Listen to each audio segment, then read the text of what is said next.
Tayo ditong mga kinatawan ay ibinoto lamang ng ilang libong Pilipino.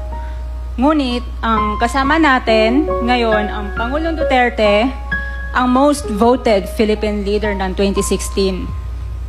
At ang kanyang anak, Vice President Sara Duterte, ang most voted Philippine leader naman ngayong 2022. I would like to manifest na gusto ng sambayanang Pilipino ang pagdurog niya sa mga kriminal, durugista at NPA na terorista. Kaya sila ibinoto at patuloy na mahal ng mga Pilipino. Kaya gusto natin ng patas na hearing. Sana sinama natin dito ang libo-libong mga magulang na ang mga anak ay biniktima ng mga durugista. Ang mga ordinaryong Pilipino na naglalakad galing trabaho, tapos sinaksak o pinatay ng adik, lahat ng mga kababaihan, na kahit pati infant na babae ay ginahasa na ng adik.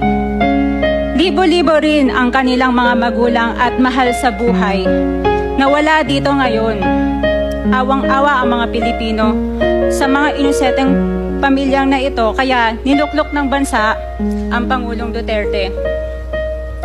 Ang drug war ng Pangulo ay policy lamang. Hindi ito natupad kung hindi ito pinundahon ng Kongreso ng 6 na taon. Majority pa nga dito sa mga kinatawan ay naka-Duterte fist pa noong buong 6 na taon eh. Ang Duterte Youth Party List po ay patuloy na naninindigan sa Pangulong Rodrigo Duterte at pangalawang Pangulo Sara Duterte na naglingkod ng maayos, dumurog sa mga durugista, kriminal at NPA na terorista para proteksyonan ang milyon-milyong Pilipino. Bakit wala nag-iimbestiga dito o nag-iimbita sa atin sa sobrang raming Pilipino na biniktima ng mga durugista?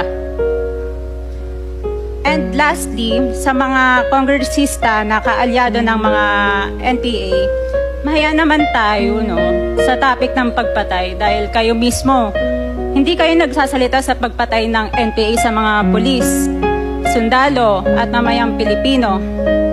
Pati rin po sa mga natitirang resource persons na gustong mag-abogada papuntang ICC, si Attorney Maria Cristina Conti, na kandidato ngayon ng Bayan Muna Party List. Kasama po ang inyong katabi na si Nery Colmenares ng Bayan Muna. Sa NPA, nire-recruit ang mga kabataan para pabagsakin ang gobyerno at pumatay ng mga pulis, sundalo at tropa ng gobyerno. Di nyo naman kinokondena ang pagpatay nila. Ang kinokondena nyo ngayon ay ang dalawang naging most trusted leaders ng bansa na todo effort protektahan ang milyong-milyong mga Pilipino.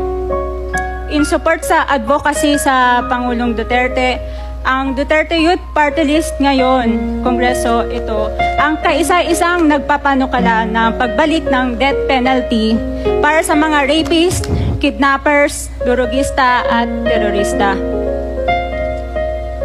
In behalf of the Duterte Youth Party List, kami ay nagpapasalamat sa todong suporta ng Pangulong Duterte at VP Sara Duterte sa mga tropa ng gobyerno at sa pagdurog nyo sa mga kriminal, durugista at NPA na terorista.